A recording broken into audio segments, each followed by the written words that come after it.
सभी प्रकार के समाज के लोग बैठे हैं, यादव समाज के लोग बैठे हैं, हर एक जाति बिरादर के लोग बैठे हैं। एक खानदानी भी रहा वीर रस के भाव में। आशा नहीं, पूर्ण विश्वास। अच्छा, कई कलाकार हैं, जब प्रयागराज में कार्यक्रम होता है, अगर वीर रस हम गा दे या ये कहानी गा दे, तब का कही है ई वाली कहानी बिटिया जब यहाँ से डाका करा भदोही साइड, ये सब तब गावत करा। हम ये नहीं समझित कि भदोही वाले कुछ और खाते नहीं, आप लोग कुछ और खाते। अगर गवैया बढ़िया बा, गाय के ठीक बा, गाय की नहीं समझ में आवे, लेकिन अगर वो बढ़िया से वार्ता समझाए लगे तो समझ में कहानी आई कि नहीं आई। कि आप लोग कसम खा लिया हुए रामायण में महाभारत क्या भैया। एक छोट सा भी रहा, खानदानी भी रहा, हाथ जोड़ के विनम्र निवेदन बा, देखा भी रहा एक होई हमारी तरफ से बाहरों से काहे ओकरे बाद लोग अपने अपने घरे जाइए। हाथ जोड़ के दोनों हाथ जोड़त है भाई, ऐसी बड़ कोनो हथियारे नहीं बा, घरे रख के आइए। अगर सुन ले बात समझ ले बा तो आशा नहीं, पूर्ण विश्वास बा, कहानी शीशा के जैसा साफ होई, हमार गारंटी बा। क्या गुरु जी तनी भाव बने के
पंचायत सदस्य प्रत्याशी वार्ड नंबर 3 से प्रतापपुर से हृदय के गार्जियन जी बड़े भैया अजय कुमार यादव जी 100 रुपए देकर सम्मान किया। माई भगवती करें कि विजय का तिलक आपके मत्थे पर लगे। ए भैया, मर्द हमेशा पानीदार अच्छा लगता है।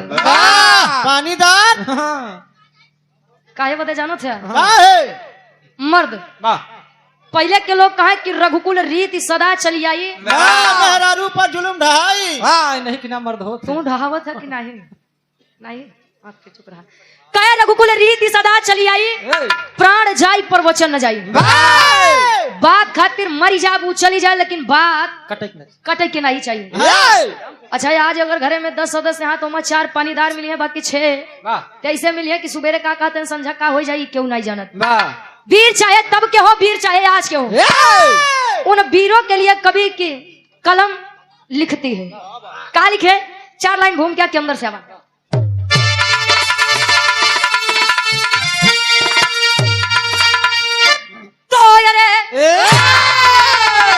जंग जौहर का बजता बिगुल जंग में, रंग लाती थी लोरी की थी जब जवानी, रक्त की बूंद में खून है खून का, अरे लोरी के लइका या भोरी के कहानी, हर की छाती पे गर्जन करे सर्वदा, तोला या भोरी माँ क्यों न पिंडदान हुआ, तो मजरी करे गुलामी न मंजूर मुझको, करे हकियरा वही बलवान हुआ।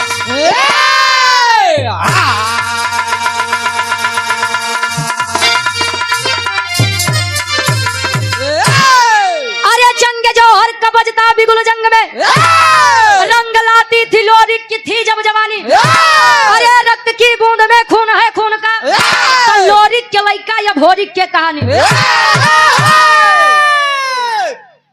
इतिहास के बाद खानदानी भी रहा, वीर लोरी गढ़गौरा के वीर, वीरताई के बारे में यदि नाम आए तो वीर लोरी और समरू जी का नाम लोग बड़े अदब और सम्मान से लेते हैं। ए भैया, लोरी के पिताजी के नाम कुबई दादा रहे। कुबई उनका नाम रहे, लोग उनका सम्मान से कुबई दादा कहा। कुबई जी के ससुरारी कहाँ भाई आप लोग जानते हैं? तो हर बात ना कटे तो नीचे कहिए। ए भैया कुबई जी गढ़गौरा ही बलिया से 70 किलोमीटर दूर गढ़गौरा के वीर कुबई दादाजी के विवाह हमारे नेवाड़ी जठवारा प्रतापगढ़ में, हमारे प्रतापगढ़ में हो। कुबई जी के ससुराल हमारे प्रतापगढ़ नेवाड़ी जठवारा प्रतापगढ़ में खोइलन जी से भइले आ जेठवारा प्रतापगढ़ में एक धाम बा जेकर नाम खोइलन धाम बा। जे बाबू भैया लोग जानत होइए उनकर बात करत होइए, नहीं जानते तो हम बताई देते हैं। खोइलन धाम बड़ा पवित्र स्थल है, लोग बड़े श्रद्धा से जाते हैं वहां दर्शन और दीदार करने के लिए। ए भैया कुबई जी और खोइलन जी के बीच में दुई लड़का वीर लोरिक और वीर समरू जी, ध्यान देंगे। अब वीर लोरिक और माई मजरी के बीच में एक लड़का जेकर नाम अधोरिक बताया गया। ए भैया लोरिक किस नश्वर संसार को छोड़कर गए। वीर अभोरिक जब किशोरावस्था से बाल्यावस्था से किशोरावस्था में आया, मतलब लड़कई से जब करे जवानी आए। अच्छा पहले के लोग एक बात कहा जे करे जवानी आवत हो तो चोकरत क्या तो हार आए रही चली गई। ए भैया काहे पता कहा कि पहले इतना बड़ा बड़ा खेत 4 बीघा 5 बीघा लोग बर्धा से जोतत रहे। महुआ वाली शरीर जो बैठा है डॉक्टर ब्रिजेंद्र गुरु जी बिरहा में एक मिजाजी गजल लागत बा। कोनो आशिक अपने मासुका से, कोनो नायक अपने नायिका से, कोनो बुढ़वा अपना बुढ़िया से। कहा का कवि जी लिखत है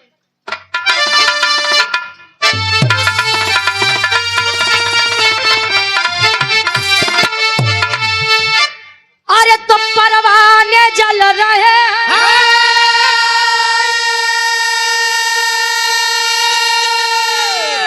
अरे परवाने जल रहे तेरे इश्क में तमाम। अरे परवाने जल रहे तेरे इश्क में तमाम। जानम आए अरे जानम जरा इसी आग में, अरे जानम जरा इसी आग में, अरे खुद को जला के दे। जानम जरा इसी आग में, अरे खुद को जला के दे। खुद को जला के दे। जानम जरा इसी आग में। आदरणीय विजय सिंह यादव जी देवली की पवन सरजमी से 100 रुपए देकर सम्मान की आशीर्वाद के साथ रही। कहे परवाने जल रहे हैं तेरे इश्क में तमाम। जानम जला इस आग में खुद को जला के दे। प्रेम करना कोई गलत बात नहीं है, लेकिन प्रेम पाक और पवित्र होना चाहिए। अरे प्रेम तो पहले के लोग करें भाई साहब, पहले वाले। लेकिन आज के समय में दिन भर में पता नहीं कितना बार लब होता है। सब हो जाता, सब हो जाता, लब में सब हो गया। ए भैया तर से बढ़िया कवि जी फर्ज में लिखा था वीर चाहिए तब के हो, वीर चाहिए आज के हो। पानीदार मर्द खातिर एक लाइन कैसे अरे बोला है वीर वघेला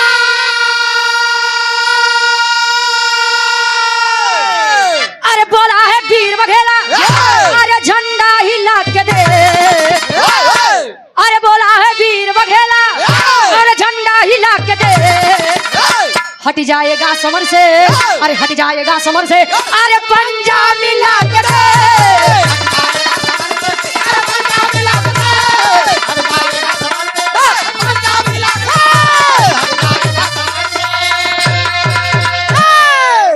हट जाएगा समर से तू पंजा मिला के देख। दूरी से भाव कैसे कुछ नहीं हो, जब सामने से मिला जाचा पड़ताला तब जाना है। हाँ हमारे विरहा के कहानी की शुरुआत कवि जी यहाँ से लेते हैं जो हरी छन लगा कैसे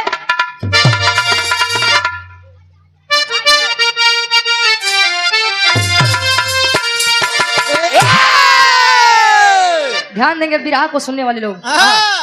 अरे तो एक दिन मजरी माता से भोर के आके बोला तब से तुम हो मैं सोई।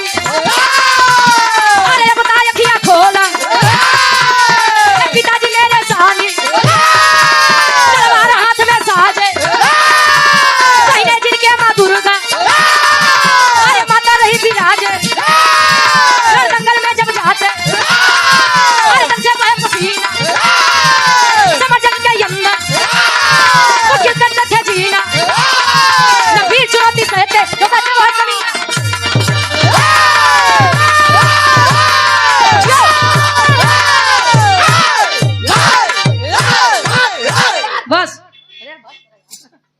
वाह हम जानो थे तू प्रयागराज के शेर है। ए भैया कहानी के तो नहीं समझ ला, आशा नहीं पूर्ण विश्वास बा कहानी शीशा के जैसा साफ हुई। वीर भौरिक जब बड़ा हुआ यूं में भक्ति के भाव बा, माई दुर्गा के दिन रात पूजा आराधना वंदना करे अपने बाबू वीर लोरिक के जैसा। धीरे धीरे समय बीता, एक दिन मंदिर पर बैठा और विचार किया आज बिना हम जाने जा बनाइए। बैठ गया मूर्ति के सामने बैठा है और आवाज दिया माँ, अरे माँ मेरे पिता वीर लोरिक जब भी आपको जरूरत पड़ी अपने जंघे का खून पिला करके आपको संतुष्ट करने का काम किए हैं। ए मातारी हम नहीं के लड़का अभोरी कही, आखिर मेरी विनती क्यों नहीं स्वीकारी जा रही है माँ। माँ दुर्गा प्रकट हुई, बोली बेटा ये भोरी मैं तुझसे जरा भी नाराज नहीं हूँ, लेकिन एक बात की मुझे बड़ी तकलीफ है बेटा। कौन चीज के? तेरे पिता वीर लोरिक मेरे इतने बड़े भक्त थे, आज भी उनकी आत्मा को शांति नहीं मिली बेटा। मतलब तोरे बाबू वीर लोरिक के पिंडादान अबे नहीं भवा। तोरे बाबू पिंडादान आई आदरणीय विजय सिंह यादव जी स्वर्गीय बाबू राधे श्याम यादव जी क्या सुपुत्र हैं, हमारे गार्जियन जी के द्वारा 100 रुपए ले लो से। रमाकांत यादव देवली धरती से। आदरणीय रमाकांत यादव जी देवली की 500 जमी से पूछे बाबू जी के द्वारा 100 रुपए चरणों में कोट कोट नमन आशीर्वाद के चाह। ए भैया आप ही लोग कहते हैं कि जब तक हमारे पुरखा पुरनिया का तारन तार नहीं हो जाता, पिंडदान नहीं हो जाता, तब तक हमारे पूर्वज इस संसार में भटकते हैं। बारे आज का समय गाय के अंदर लोग माता को देख लेते हैं, कौवे के अंदर हमको हमारे पूर्वज दिख जाते हैं, लेकिन बाहर आज के समय हमें इंसान के अंदर इंसानियत नहीं दिखती है। क्यों के चोट लगी? नाम बताओ। वेदांत कृष्ण देवली धरती। वेदांत कृष्ण छोटा सा मुन्ना छोटा सा बाबू देवली की 500 जमी से 51 रुपए। वाह पढ़ लिख के अपने जिला जवार के नाम रोशन करा बाबू, खूब पढ़ा खूब पढ़ा। पहले ए भैया वीर भौरी काया गड़गौरा में माई मजरी के पास मजरी से पूछा माई, ए माई ये मैं क्या सुन रहा हूँ कि मेरे पिता वीर लोरिक का पिंडदान नहीं हुआ। अच्छा जाना था एक बार प्रयागराज और गया जिला में बड़ा समानता बा। दोनों साड़ू साड़ू है। जिंदा मोक्ष पावे के बाद तो प्रयागराज में आवा, अब मरे के बाद पुरनिया के अगर पिंडदान करे के बाद तो बिहार के गया जिला में जा। बड़ी समानता बा भाई। ए भैया वीर लोरिक के लड़का अभोरिक से ओकर माई मजरी एक बात कही, का कहे? एक लाइन गीत लगत बा। आशीष विश्वकर्मा बड़े भैया और धीरज विश्वकर्मा जी 21 दिसंबर के जोन कार्यक्रम रखा गया, जब अभी भी रहा कार्यक्रम झंडा और शील्ड पर काजल कोकिला और रोहित सुहाना जी के बीच में कार्यक्रम के आयोजक साहब हैं। यही 51 रुपए देकर सम्मान किए। जमुआ डी हनुमान मंदिर प्रतापपुर। वाह कार्यक्रम का आयोजन किया गया है भाई, लिख के दे ज्यादा बढ़िया रही। एक लाइन गीत लगत बा कोनो दुल्ही अपने सैया जी से हमारे काका बाबा के जमाने वाली बिरहा सम्राट स्वर्गीय गुरु रामदेव गुरु जी अपने जवानी के आलम में गावे गायन और गाय के चला गए। तू कब जाबू? अच्छा करे बारीक तोहारो स्वर बड़ा बढ़िया मिला। कहाँ जाए की बात करते हो? घरे। हाँ रुक जा 2-4 घंटा फिर चला जाए। ए भैया वो दुल्ही कहे का कहे आर्य झूलनी पे उड़ानी, आर्य झूलनी पे उड़नी हई जहाजिया उड़ा दो, हई जहाजिया उड़ा दो, हमार पाई से बजा जहीरा चढ़ा दो, हमार पाई से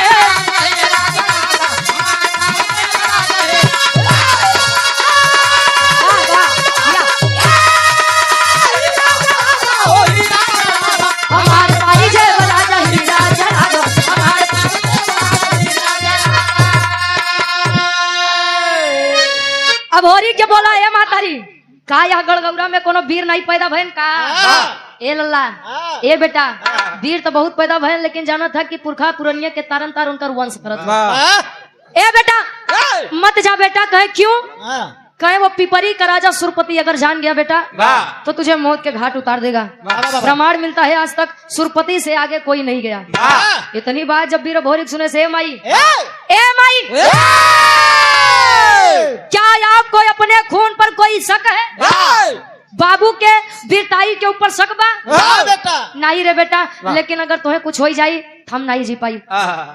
वीर भोरी कहे माई अब चाहे मरब या मारब लेकिन बाबू के पिंडा दान कई के लौटब कहत बका कहे एक लाइन अरे वीरताई क्या मरे अरे वीरताई क्या मरे भाई तिलकिया लगावो भाई तिलकिया लगावो हमार माई हमके रण में पठावो हमार माई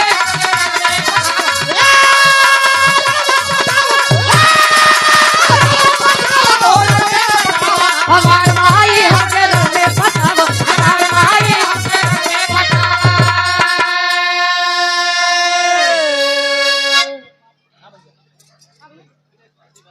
विनय कुमार देहवा की पवन सरजमी से हमारे गार्जियन जी के द्वारा 51 रुपए चरणों में कोट कोट नमन है आशीर्वाद के चारे आदरणीय पृथ्वी पाल यादव जी देवली की पवन सरजमी से 100 रुपए देकर सम्मान के आशीर्वाद के चारे वीर भोरी कह का अरे बाढ़ल गुमान बाटे अब दुश्मन के भारी मिटाऊ खान दान बाटे पूरी तैयारी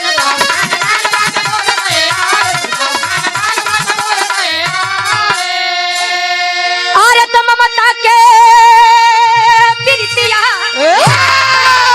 अरे ममता के पीड़ितिया तुमर में जगावा हमार माई हमके रण में पठावा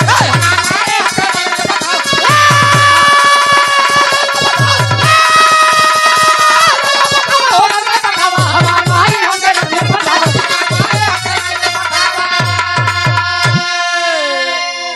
कहे वीरताई कि हमारे तिलकिया लगावा हमार माई हमके रण में पठावा वो भी क्या जमाना था साहब यह होता है बेटे का फर्ज की अपने जान पर खेल के अपने पिता के लिए वक्त काम कर गया आज का लड़का है नगर है तनो केहू की ज्यादा दे दे भाई तो अपने बबुआ की मुड़ी काट दे भाई तू सम्मान किया बस ए भैया अच्छा तिलक कई प्रकार का होता है तिलक देखा ठंडी आई के बाद 2 लोटा मनई नहीं है तो आधा घंटा 1 घंटा तो केवल चंदन लगावे में डमरू त्रिशूल में कितना जने हाँ किया ठंडी में बिना नहाए धोए चंदन लगाए के टहरिए देखो कितना जने तो बस 14 तारीख के इंतजार में परेशान है एक तिलक जौन पूजा पाठ करे के बाद हमारे काकी दाई लोग रोज लगाई लेते हैं एक तिलक विजय तिलक कोई भी इंसान किसी भी क्षेत्र में जाता है तो सोचता है कि प्रथम विजय का तिलक सदैव मेरे मत्थे पर लगे और तीसरा तिलक जाना थे अच्छा तिलक कई प्रकार के होते हैं हमका जितना जानकारी हम बता देते हैं एक तिलक शादी ब्याह के पहले चढ़त है जब बर्बादी की शुरुआत होती है पहाड़ बाबा की नहीं हां इनके होई के बाद सब डेरा तो नौ लोग का होई था भाई ए भैया आशीर्वाद लेकर के अपने पूज्य माता मजरी से आया बनारस काशी बनारस के धरती पर वही काशी बनारस की धरती जहाँ आप लोग कहते हैं कि भगवान भोलेनाथ के त्रिशूल पर टिकी हुई है आया काशी के धरती पर ब्रह्म बेला है काशी घाट के किनारे एक पंडा जी बैठा है बढ़िया तिलक चंदन लगाए और सुबेरा सुबेरा वीर भोरी का देखे तो पूछता है बेटा कौन हो सुबह सुबह क्या करने आए हो यहाँ पर तब वीर भोरी के बात बतावे गीत बदलत बा कोनो दुल्ही बतावे क्या बात है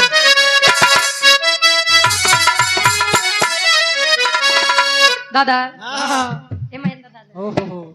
पहले शादी विवाह हो तो गवना 3 साल 5 साल 7 साल 9 साल 11 साल 13 साल 15 साल 17 साल 19 साल 21 साल 25 साल 27 साल 28 साल अब बन के बस ए भैया गवना शादी के कुछ दिनों बाद आवे और जब गवने का दिन पड़े तो दुल्ही बेचारी डराए डराल हमारे भाषण तो ये भाई यहाँ बड़े डराए के अच्छा डर होता है बेचारी डराए की पता नहीं हमका सास ससुर कैसे मिली है हमका हमार दुल्हा कैसे मिली लेकिन आज जब दुल्ही शादी पड़ जात बा विदाई होत बा तो सास ससुर बेचारे डराते हैं कि हमका पतो हो कैसे मिली पता ना महीना 6 महीना साथे रह दे कि नहीं रह अच्छा इनकर लोग का छोड़ा सबसे ज्यादा डर तो हमारे भैया हरिन के बाद दुल्ही आए पता ना महीना 2 महीना जिए दे की नीला ड्रम में भर के सीमेंट घोल दे ए भैया अभी ज्यादा दिन की बात नहीं है अम्बेडकर नगर में एक महिला थी उसकी उम्र लगभग 45 साल थी 5 बच्चे थे उसके पति को पता चला कि भाई मेरी पत्नी का अफेयर बाहर है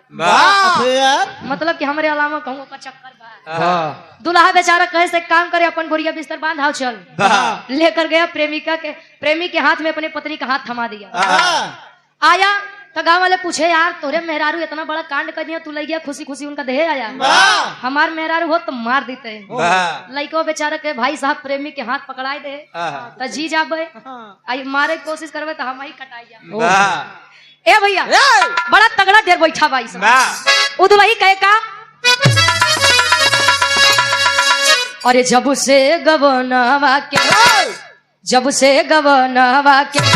दिनवा धराई, जब से गवनवा के दिनवा धराई, रतिया न नींद आवे देह पियराई, जब से गवनवा के दिनवा धराई, रतिया न नींद आवे देह पियराई, जब से गवनवा के।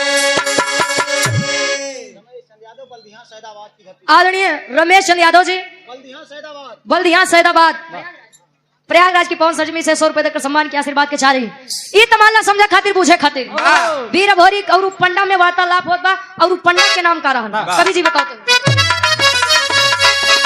अरे करे पिंडदान भोरी, करे पिंडदान भोरी, बनारस में आया शशिधर पंडा से बातें लड़ाया, करे पिंडदान भोरी, बनारस में आया शशिधर पंडा से बातें लड़ाया, करे पिंडदान भोरी। आया बनारस के धरती पर आया, पंडा का नाम शशिधर पंडा बताया गया। शशिधर पंडा से मुलाकात हुई, भोरी बताया यानी भोरी बताया कि बाबा मैं गढ़गौरा से चलकर आया हूँ, मेरे पिता वीर लोरी। वाह बेटा, धन्य है वो माता पिता और धन्य है तू जो तू जिसको से तू जन्मा है बेटा। अरे तेरे पिता वीर लोरी कैसे वीर हैं जिनके आगे आज तक अच्छे अच्छे वीर नहीं टिके। हंस यदुवंश के शान है बेटा। क्या हुआ, मेरे पिता वीर लोरी कभी इस दुनिया में नहीं रहे बाबा। ओहो बहुत गलत हुआ बेटा। आदरणीय राम सजीवन बाबूजी देवली की पवन सजमी से 100 रुपए। आय हाय क्या हुआ बेटा, कोई काम? हाँ बाबा, अपने पिता वीर लोरी का पिंडा दान करने के लिए आया हूँ। बाहर है दो गली दुनिया। अभी तक जो पंडा बखान कर रहा था इतना सुना पीछे हो गया है बेटा।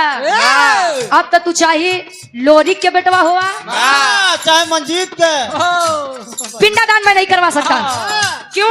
कहीं भी बेटा छोटे हो, खाने खेलने की उम्र है, जाओ खाओ खेलो। बेटा क्यों इस चक्कर में पड़ रहे हो बेटा? वीर अब होरी से शशिधर पंडा एक बात कही, क्या कहे?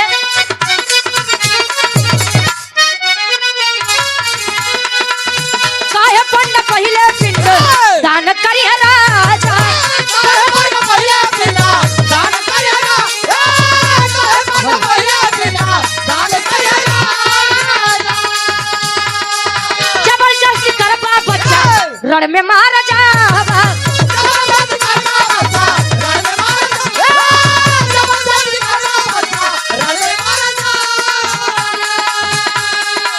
जबरदस्ती करबा बच्चा रण में मार जावा।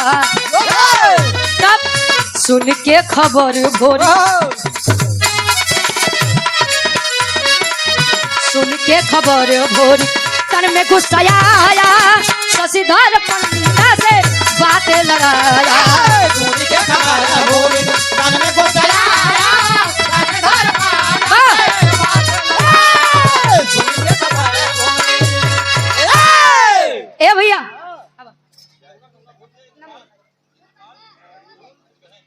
आदरणीय हृदय के गार्जियन हमारे पूज्य बाबूजी इंद्रपाल बाबूजी, ये 100 रुपए देकर सम्मान किया, आशीर्वाद के चारी के हम बच्चे अपनी कला में कामयाब रहे। ए भैया चल जाओ, नहीं तो तुम भी मारे जाओगे, मैं भी मारा जाऊंगा। मतलब बेटा देख, तू लोरी के लड़का है, ये बदे तो समझावत है बेटा। वो पिपरी के राजा सुरपति अगर जान जाई तो नहीं तोहे छोड़ी नहीं हमें छोड़ी। चल जा। बाकी बाहर वीर निकाल के तलवार गर्दन पे रख दिया। ए बाबा, ए बाबा, पिंडा दान करवाएंगे कि नहीं करवाएंगे? करवाएंगे कि नहीं करवाओगे कि ना करवाओगे? बोल। ए भैया अब बेचारा शशिधर पंडा खड़ा वो बैठ गया बा। हाँ लगा नहीं रही। कहीं बेसाला पिंडा दान नहीं करवाऊंगा तो ये मार देगा, पिंडा दान करवा दूंगा तो वो मार देगा। वो का मतलब सुरपति मार देगा। कहीं चला जब सामने पड़ा पहले वो देखा बाद में देखा जाए।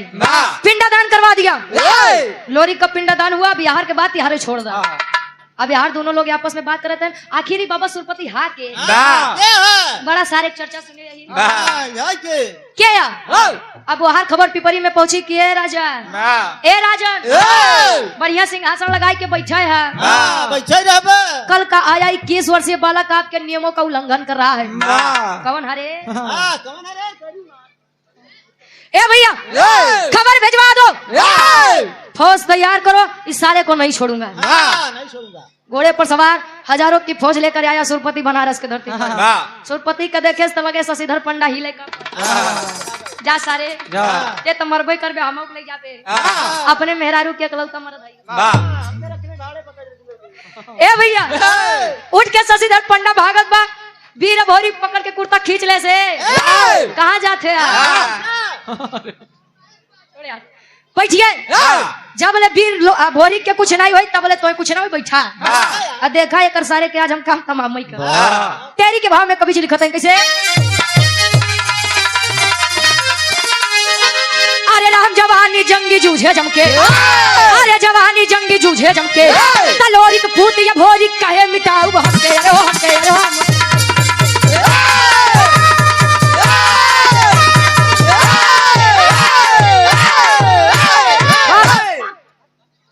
ए भैया कहे लोरी पूत भोरी कहे मिटाऊ हमके जवानी जंगी जूझे हमको मतलब अहंकार अहंकार घमंड कहे ला सरऊ कबे से 1000 के कुकुरन लाई के चाट कुकुर लाई के पोपो कह रहे हो बड़का वीर बनत है। आजे तो तोहार पता लागे कि कितना पानी में तू ए भैया एक तरफ हजारों की फौज लिए सुरपति घोड़े पर सवार और एक तरफ अकेला 21 वर्षीय बालक वीर भोरी खड़ा है। जोने समय वो तेगा तलवार भाजे सैकड़न वीर तो ऐसे धराशायी हो जाए। हमारे बिरहा के गुरुजी आखिरी गीत लोगत बा कौन लड़की बतावे का। आर्य सासु मारे तनवा, आर्य सासु मारे तनवा, आई नदिया मारे तनवा रे तनवा, आई हो कि तनवा आई हो हमारे भैया के सरवा रे तनवा आई हो मारे ना हमारे भैया के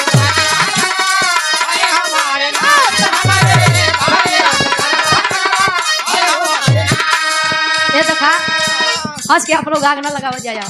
ये लड़की कहे हम अगली पार्टी का कुछ सुनाई खाती भाई ए भैया ये तो तू वही बतावे, लेकिन खैर तो बात के बाद बा भाव पर गौर करेंगे। बिरहा में वीर भोरी कर बका आदरणीय आलोक कुमार यादव जी ग्राम प्रधान साहब या हमारे पूज्य गार्जियन जी के द्वारा 500 रुपए देकर सम्मान किए। माई भगवती करें कि 2026 वाला चुनाव आप वही जीता।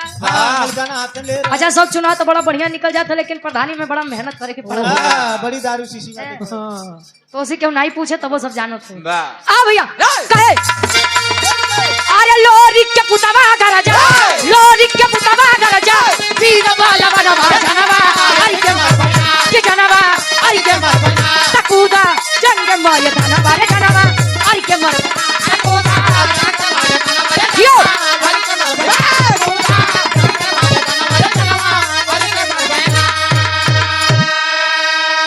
ए भैया जोने समय तेगा तलवार भाजे सैकड़ा वीर बेचारे जब बचा है कहे लगे मने मन सुरपति के गरियावे छप के तो बढ़िया नाम बा, लेकिन अगर गुस्सा लग गया तो अच्छा से अच्छा नाम लोग खराब कर देते। लगे बेचारे जो 150 बचा है लगे गरियावे जा सारे सुरपति है सारे तोरे वंश नाश हो जाए सारे तोरे चक्कर में अपन जानना गवाल छे। इन्हन तो पागल रहे जो तोरे चक्कर में सर मर गए, हम तोरे चक्कर में अपन जान नहीं गवाऊ। ए भैया 150 बेचारे बैठा है लंबा लंबा लेट गए। अब यार मारत काटत काटत मारत मारत काटत मारत काटत मारत मारत मारत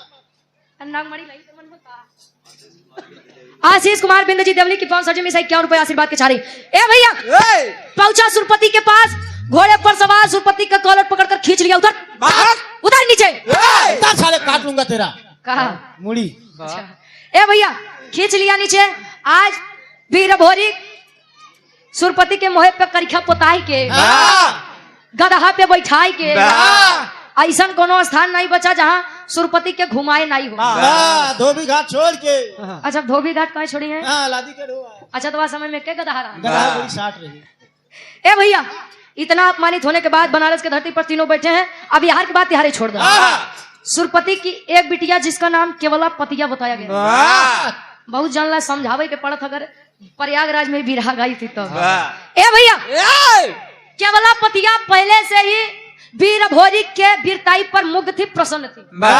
और आज जब यह खबर पाई कि वही वीर भोरी आया है, मेरे पिता की बनी बनाई इज्जत को खराब कर दिया, अब तो मन में एकदम बैठा ले कि अब इनका देखब, जिएंगे सनम तेरे लिए, मरेंगे सनम अब तेरे लिए। आवत बाहुत बनारस के धरती पर होत का पापड़ के भाव में कवि जी लिखत है। गढ़ौर से आप हृदय के गार्जियन जी राम कुमार यादव जी, हमारे गार्जियन जी के द्वारा 100 रुपए चरणों में कोट कोट नंबर है। आशीर्वाद की तारीख कहे, अरे आई केवला पतिया, अरे आई केवला पतिया, वन हसीना जीना मुश्किल बा। अरे आई केवला पतिया, वन हसीना जीना मुश्किल बा। तब बाप का इज्जत भोरी का है, जीना जीना मुश्किल बा।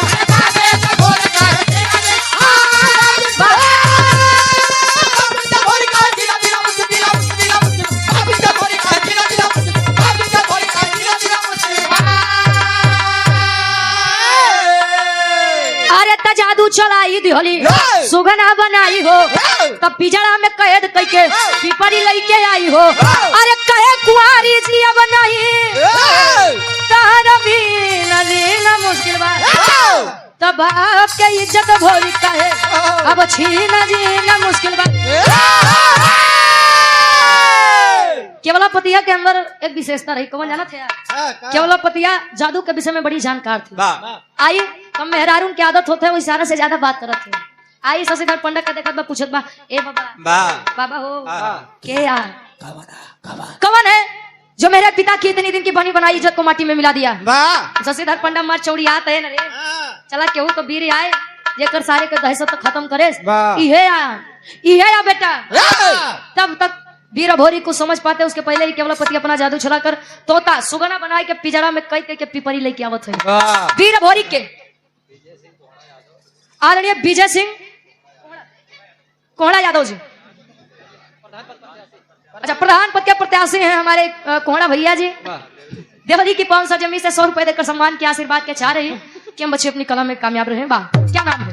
ए भैया अच्छा एक बात रहे, केवला पतिया दिन में वीर भोरी के सुगना बना रहा है, लेकिन जब रात हो तब मर्द बनाई दे। काहे बदे जबरदस्ती प्रेम करना चाहिए, लेकिन बाहरे मार मर्यादा वीर भोरी कहा, अय लड़की मैं तुझसे इस प्रकार प्रेम कर लूं, अरे धिक्कार है मेरी मर्दानगी के ऊपर। थू है तेरे से प्यार पे थू। क्या बात है? ए भैया धीरे धीरे समय बीतत बा, केवला पतिया कहे जा दुनिया तरसत बा, तोहे मिलत बा तो तोहे अटकत बा। अच्छा धीरे धीरे समय बीतत बा। ए भैया आखिर गड़गौरा में माई मजरी के चिंता सतावत बा अपने बेटवा बोदे, करत ही का आल्हा के भाव में कवि जी प्रमाण देते हैं। आदरणीय हृदय के गार्जियन जी हरिहर पासी जी, इस परिवार से आपका बड़ा अच्छा तालमेल बैठता है, घरेलू संबंध है। वाह क्या बात है। 100 रुपए देकर सम्मान की आशीर्वाद के चाह रही, आल्हा के भाव में कवि जी प्रमाण देते हैं इनका।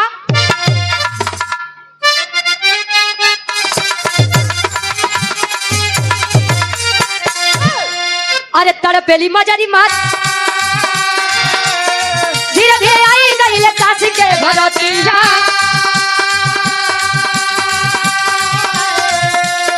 शशिधर पंडा हो गई लन भेटा, लगले बता दे पंडा पूरी तब खबरिया।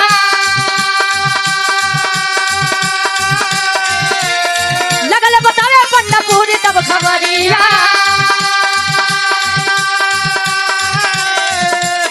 चलो पतिया सुगना दे से भोरी के बना,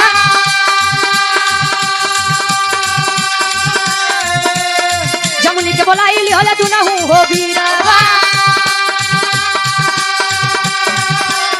माई के बोलाई लिहले तू ना हो बीरावा। झूमी झूमी जोगी बन के भजन रहेगा।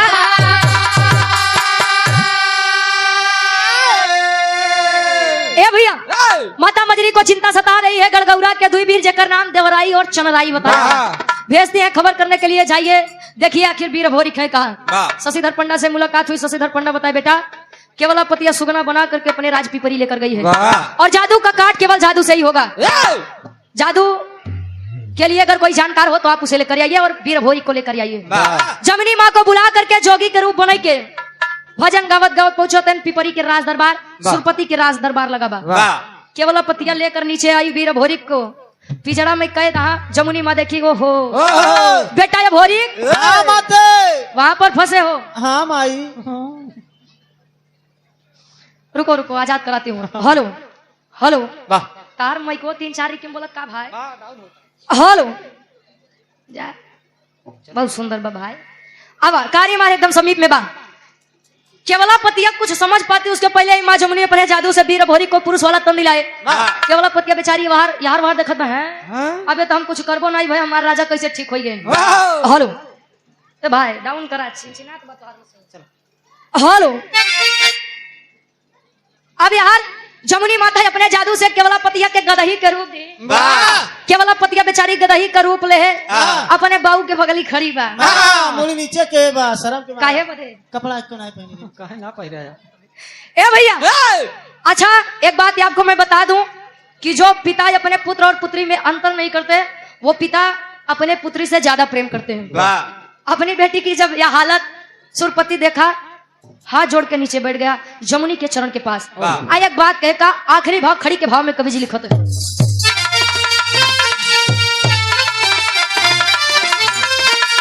अरे तमाने गलती जमुनी के, अरे तमाने गलती जमुनी के हाई चरनिया धई के हम हाई भाई तू बहिनिया वचनिया कही पे हम हाई भाई तू बहिनिया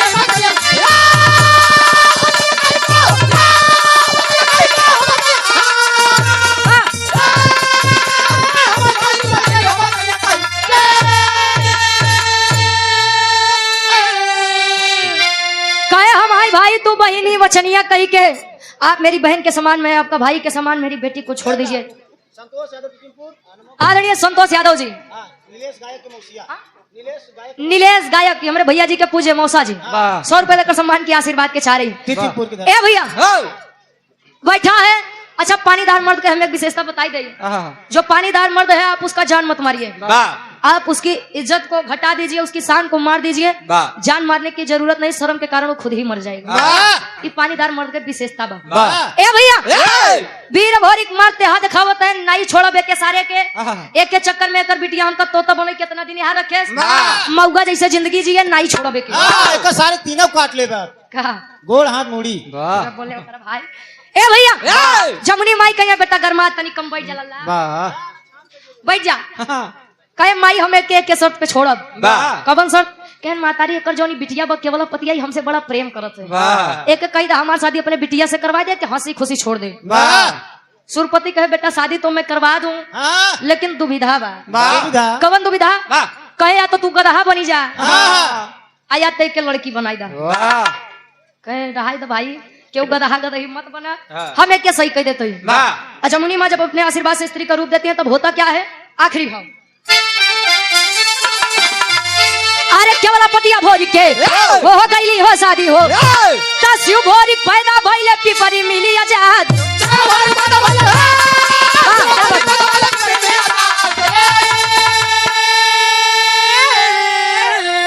अरे तय अपने घर आए ओए दुल्हनिया लइके अरे तय अपने घर आए ओए दुल्हनिया लइके हम हई भाई तू बहिनी वचनिया कही।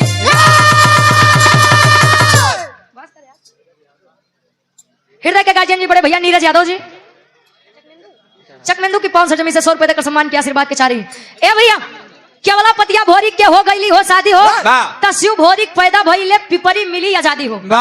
आए केवला पतिया से शादी करके धीरे धीरे समय बीतत बा गड़गौरा में दोनों के सहयोग से एक बच्चे का जन्म होता है जिस बच्चे का नाम शिव भोरी बताया गया। कुबई दादा और खोइलन भाई के बीच में दुई लड़का वीर लोरी का समरू जी वीर लोरी का माई मजरी के बीच में एक लड़का जेकर नाम अभोरी बताया गया। अब मजरी और लोरी की बात करो थे एक लड़का अभोरी बताया गया और अभोरी का और केवला पतिया के बीच में एक लड़का जेकर नाम शिव भोरी बताया गया।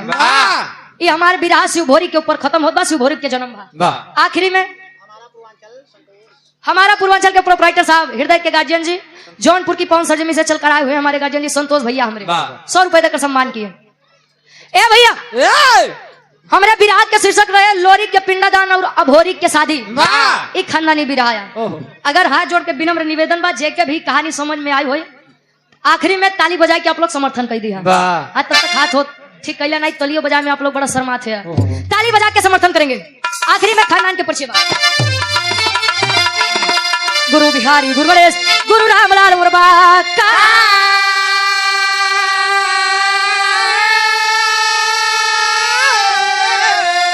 अरे स्वर्ग बसे चंद्रिका कवि बच्चन का विजय पताका